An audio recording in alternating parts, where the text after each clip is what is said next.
दोस्तों बिटकॉइन के बारे में तो आप सब लोग जानते ही होंगे और जो लोग नहीं जानते उनको भी कोई चिंता करने की आवश्यकता नहीं है, क्योंकि इस वीडियो में आप लोग भी बिटकॉइन के बारे में सब जान जाएंगे और जो लोग पहले से जानते हैं वो भी अपनी नॉलेज को अपडेट कर लें।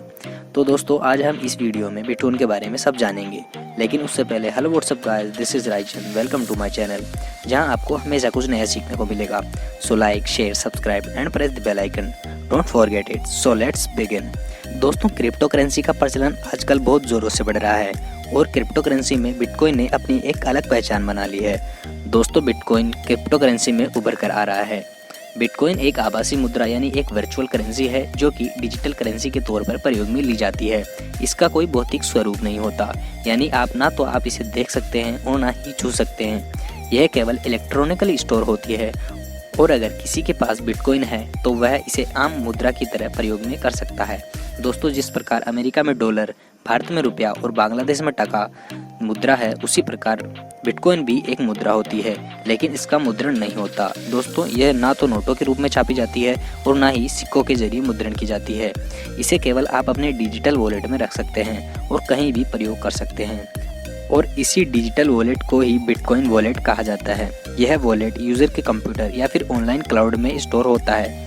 बिटकॉइन वॉलेट एक तरह का वर्चुअल बैंक अकाउंट होता है जिसे एक खास पासवर्ड से ही खोला जा सकता है, और यदि किसी यूजर ने अपने बिटकॉइन वॉलेट के पासवर्ड खो दिए हैं तो समझिए उसने अपने बिटकॉइन भी खो दिए हैं। दोस्तों आपकी जानकारी के लिए बता दें कि बिटकॉइन को भारत में अप्रैल 2018 में बैन कर दिया गया था, लेकिन उसके बाद 4 मार्च 2020 को यह बैन भारत से हटा दिया गया था। दोस्तों आपको बता दें कि बिटकॉइन की शुरुआत 3 जनवरी 2009 को हुई थी, जो कि विश्व का प्रथम पूर्णतः खुला भुगतान तंत्र है। दोस्तों दुनिया भर में फिलहाल कुल 2.1 करोड़ बिटकॉइन है, जिसमें से 1.86 करोड़ अभी लेन देन की साइकिल का हिस्सा बने हैं। दोस्तों बिटकॉइन से एक देश में बैठा शख्स प्रदेश में किसी भी दूसरे शख्स से लेन देन कर सकता है, वो भी बिना किसी झंझट के। दोस्तों जैसा कि हमने बताया बिटकॉइन एक स्वतंत्र मुद्रा है, इसकी किसी के पास अथॉरिटी नहीं होती, यानी इस पर किसी भी सरकार या कोई व्यक्ति का अधिकार नहीं होता, अर्थात आसान भाषा में कहे तो इसका कोई मालिक नहीं होता। दरअसल तकनीक और इंटरनेट के बढ़ते असर को चलते बिटकॉइन के इस्तेमाल में काफी बढ़ोतरी हुई है। दुनिया भर में निवेशक क्रिप्टो करेंसी में निवेश कर रहे हैं। बता दें कि बिटकॉइन की तरह ही अन्य वर्चुअल करेंसी भी अस्तित्व में है, लेकिन इसमें बिटकॉइन का वर्चस्व अधिक है और कुल क्रिप्टो करेंसी में 69% हिस्सेदारी बिटकॉइन की ही है। चूंकि इस करेंसी का कोई रेगुलेशन नहीं होता, इसके कारण दुनिया भर में बैंक इसको लेकर चिंतित है। क्रिप्टो करेंसी के लेन देन में किसी भी प्रकार की थर्ड पार्टी यानी बैंक आदि की जरूरत नहीं होती। ऐसे में कर चोरी की आशंका बढ़ जाती है। देश बिटकॉइन को एक करेंसी के तौर पर मान्यता नहीं दे रहे हैं। ऐसे में बिटकॉइन अर्थव्यवस्था के लिए खतरा पैदा कर सकता है। दोस्तों बिटकॉइन को विकसित किसने किया इसका कोई ठोस सबूत नहीं है, लेकिन सोतोशी नाकामोतो को इसका संस्थापक माना जाता है। दोस्तों जैसा कि हमने बताया कि बिटकॉइन में तेजी से उतार चढ़ाव आते हैं, इसी कारण लोग इसमें इन्वेस्ट करना चाहते हैं। इसके लिए आप यह देख सकते हैं कि किस तरीके से बिटकॉइन की कीमत 15 दिसंबर 2017 को 12,59,000 थी।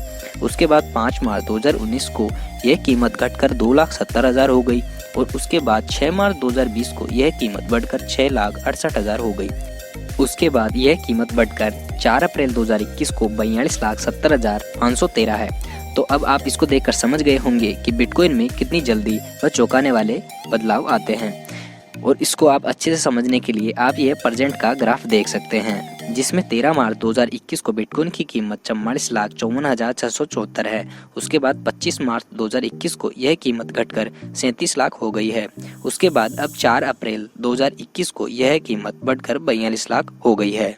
दोस्तों आपको अच्छे से समझने के लिए बताएं तो अगर आपने 2017 में 12 लाख रुपए देकर एक बिटकॉइन खरीदा होता तो आपके 12 लाख 2021 में अब तक लगभग 40 लाख हो जाते। इस प्रकार अब आप समझ गए होंगे कि बिटकॉइन में किस प्रकार से उछाला आता है।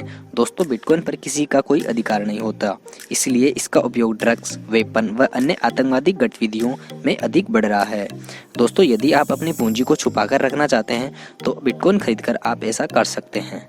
तो आई होप दोस्तों आप अच्छे से बिटकॉइन के बारे में समझ गए होंगे, और यदि आप बिटकॉइन की प्रेजेंट वैल्यू जानना चाहते हैं तो गूगल पर आप इसकी प्रेजेंट और अपडेटेड वैल्यू जान सकते हैं, क्योंकि इसकी वैल्यू चेंज होती रहती है। दोस्तों अब मोदी सरकार इसको भारत में बैन करने के लिए कानून बना रही है और उसी के जरिए क्रिप्टो करेंसी के रेगुलेशन के नियम भी बनेंगे। तो दोस्तों आपको ये जानकारी कैसे लगी कमेंट बॉक्स में लिख सकते हैं।